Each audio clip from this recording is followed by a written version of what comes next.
Something seriously strange is happening at Tesla right now, and you'll want to pay attention to this one because this does change a few things for us Tesla stock investors. Tesla and the shareholder proposal to authorize the company to invest in XAI, the results are as follow. It was clearly overwhelmingly approved, but actually it may not follow through, and here's why. While more votes were cast in favor of the proposal than against, a significant number of shareholders abstained. Since our bylaws generally consider abstention as votes against, this was not approved under the bylaws standard. As a result, given that this is an advisory vote, the board will examine next steps in light of these voting results, including the high number of abstentions, meaning the chances of Tesla investing into XAI have been greatly diminished. However, it's not over. But also, this is kind of a circular logic. The high number of abstained is due to the fact that the board itself abstained and did not give any recommendation on it. As such, people who followed the board recommendations, guess what? Abstained. And sure, the board wants to remain neutral, but the proposal does not create an obligation to the board. It merely asks for the board to consider the benefits of a partnership, and to me, the benefits are very obvious and huge. So in this case, sort of following the board's recommendations was effectively a vote against. I don't think Tesla stock investors that abstained, I don't think most of them understood the consequences of that. There's already pushback from the Tesla stock investor community. Gally here is saying, quoting the bylaws here, since our bylaws generally consider abstention as vote against. He has a big question mark with an exclamation mark here. Abstention is abstention, not a vote against. We are not changing bylaws here or anything like that. It is not like we are trying to change the constitution of Tesla, the company. It is very clear that the vote passed by over 100 million shares, and Gally strongly urges the Tesla board to reconsider this initial analysis and make a move to invest in XAI as the shareholders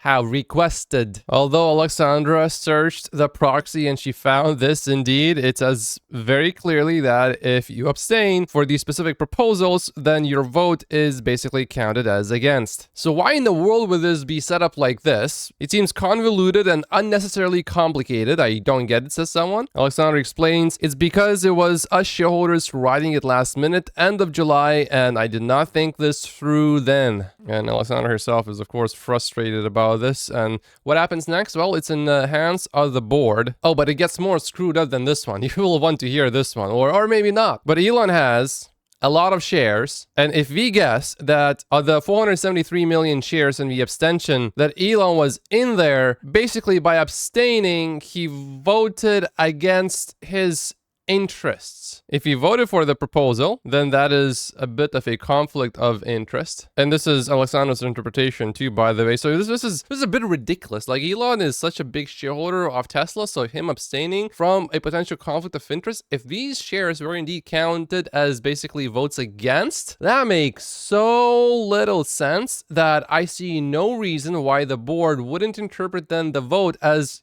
yeah, the shareholders said yes, meaning invest. But also, let's remember that the vote was only a data point and not binding. So it's not like the board has to follow the exact interpretation of the vote as how it was supposedly written. And already it is very clear that the majority of the Tesla shareholders that did vote support this investment strongly. And Morgan Stanley had a few things to say about this as well. They're going to have to revisit this. We don't think investors understand just how important XAI is to Tesla and to the broader Musk economy. Tesla's relationship with XAI financially and strategically is deterministic to the long-term success of Tesla, due in part to the natural synergies of data, software, hardware, and manufacturing in recursive loops. And by the way, Elon commented on this whole subject as well a little bit. The values and value systems of both Tesla and XAI are endowed by the values of their shared creator. We believe this co-determination becomes more obvious in the next phases of physical AI/autonomy for Tesla in the year ahead. And Elon Musk here explains, my companies are, surprisingly in some ways, trending towards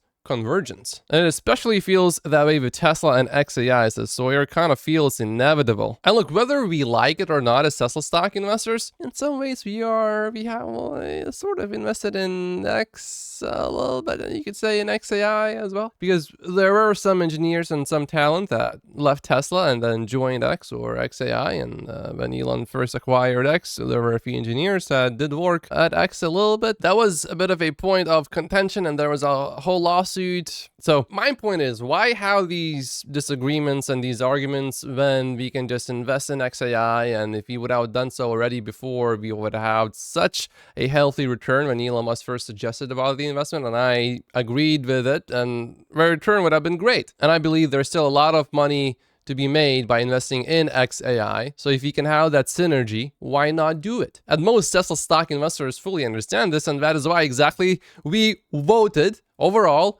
strongly in favor. Now, while still complicated, the results of proposal number 7 to invest into XAI do show a majority for investment in XAI, and my conviction that Elon abstained, which is the right thing to do, says Alexandra. Now it's to the board to explore and sit down with the largest investors, Vanguard, BlackRock, State Street. And why sit down with them is because only they have the 3+% needed to sue Tesla directly in a derivative case. We did what we could in a very short time, end of July, not perfectly worded, learning a tough lesson.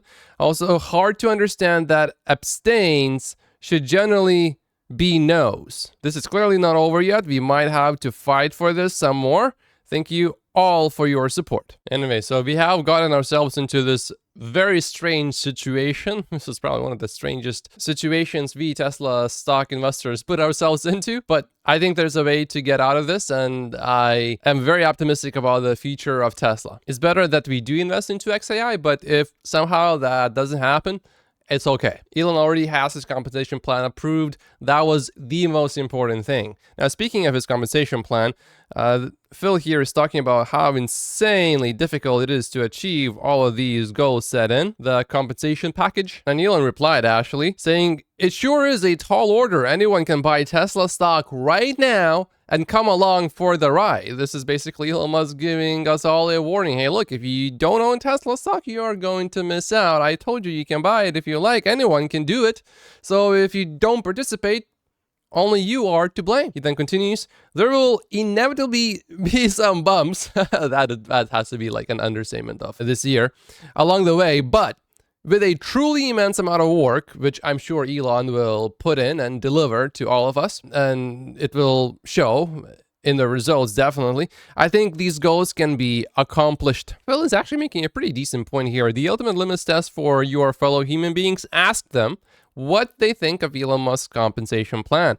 If their first response is some tired billionaires or obscene trope, it tells you everything you need to know. You're talking to someone who has never built anything, a taker, not a maker. But it runs deeper than ignorance. It's envy. Envy demands that if one man succeeds, another must fail. But in this situation, if Elon Musk does well, however much money Elon Musk makes, we, the shareholders, will actually make a lot more. So our interests are aligned. Of all the billionaires on earth, Elon Musk is perhaps the least obsessed with money. His motivation isn't greed, it's creation. He's building, inventing, reshaping what's possible. I stand with Elon, he says, because my parents taught me gratitude, not envy, because I believe in builders over complainers, and because I still have the childlike optimism, the unshakable belief that the future belongs to those who create it. Now, I'm not quite sure I would agree that Elon is the least obsessed with money, but I do agree that Elon doesn't really see money in a way that most other billionaires would, because he's not looking at this money and thinking, oh my God, with this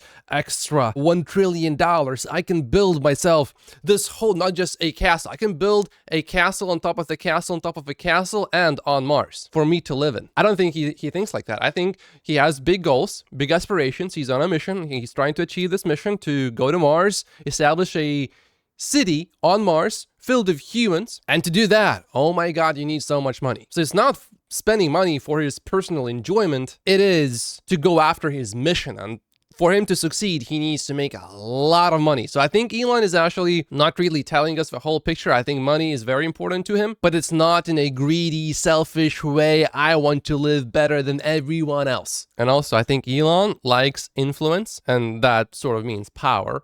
And with more money, he can definitely have more influence and more power and influence elections. And we have already seen him influence the last election, not just with his official endorsement, but also he donated a fair bit of money. And if you have more money, then you can give more money away to causes like that. And I think Elon likes that. And of course, Elon has so many kids, and that is not cheap, but he has more than enough money to have 1,000 children at this point, so I really don't think that's something that he thinks about anymore. And then we need to talk about this whole situation because there is a lot of drama going on around this, and the thing is, people don't know how to do math. Now, as someone who plays in the top 20 at National Math Olympics, I can tell you that people just don't know how to do math, and Alexandra, she knows how to do math. So let's figure out what's happening here exactly, because at first it sounds really bad, but actually it's not bad at all. Let's assume Elon voted on the 2025 compensation plan, Prop 4. Many conclude that without him, the results would have been 60% in favor of the compensation plan, which is high, but it's not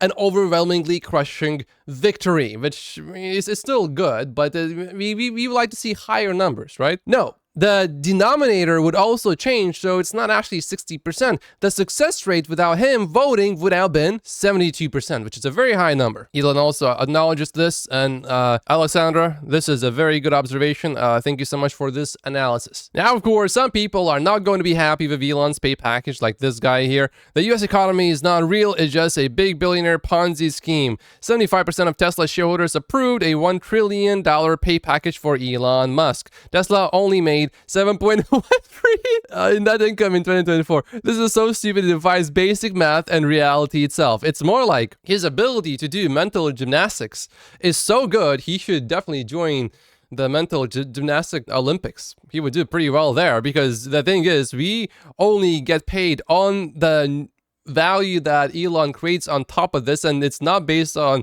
what Tesla is making right now. It's only, if Tesla only makes this much money, then basically Elon gets nothing. Pretty much. Not quite like that, but pretty much he gets nothing. Because a lot of his goals are tied to wild increases in EBITDA. And when I say wild, I mean the top tranche requires Tesla to generate 400 billion in EBITDA.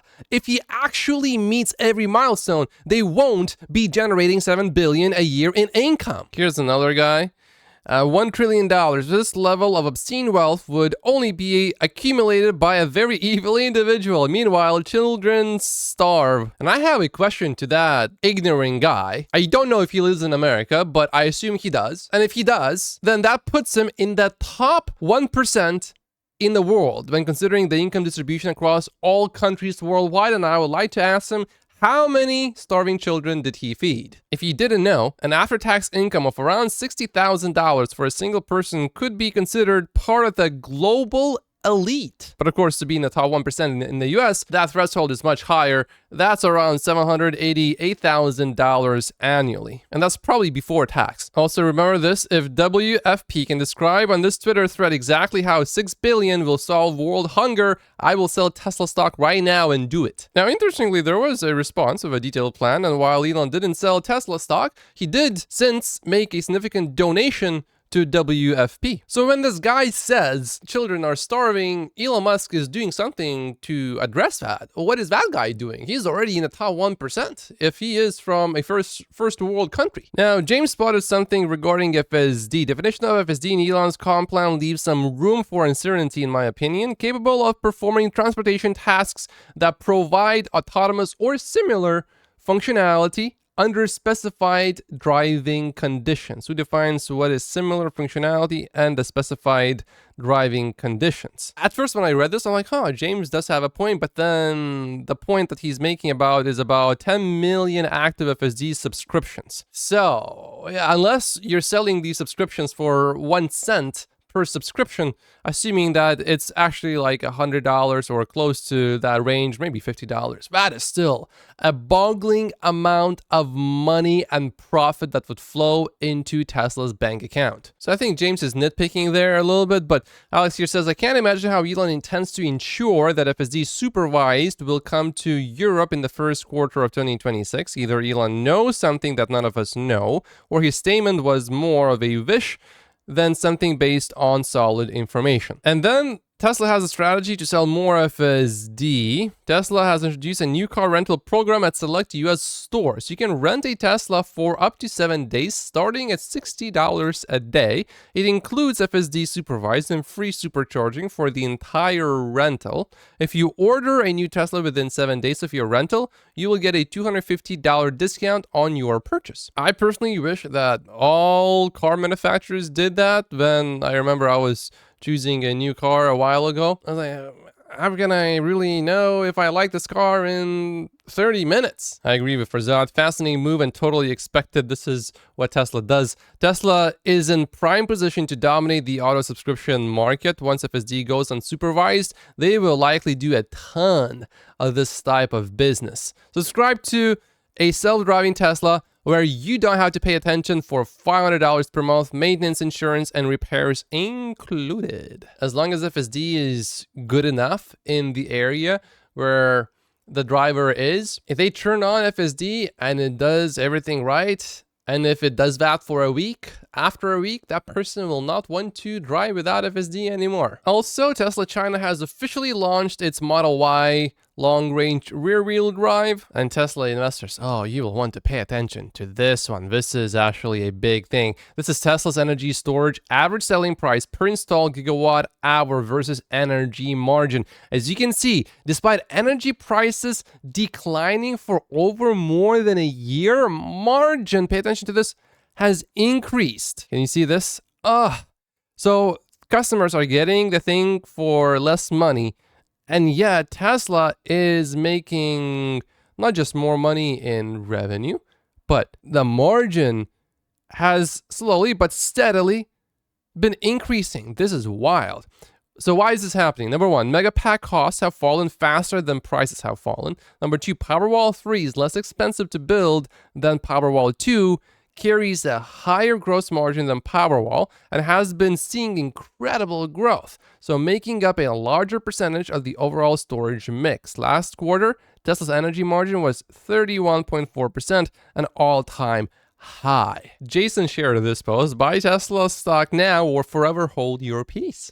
You will call us lucky in a few years, but in reality, you'll be hating yourself because you failed to buy shares. Jason does have quite a few insightful posts. If you don't follow him on X, I would suggest you do. There's some movement happening over at Tesla. Cybertruck and Model Y vehicle program managers both announced their departure on the same day. They were also responsible for the recent Model 3 and Y Standard launch. And here, Tesla looks to have started construction on its new Optimus production facility at Giga Texas, where Elon said there would be an annual production capacity of 10 million Optimus robots. Oh, and check this out. You will like this one. Anyone who doubts Tesla's ability to solve unsupervised self-driving at scale with a sub 30,000 unit cost at millions of units per year is living in La La Land. Quoting Omar's post here, I've seen the feature and it's beautiful. Look at this.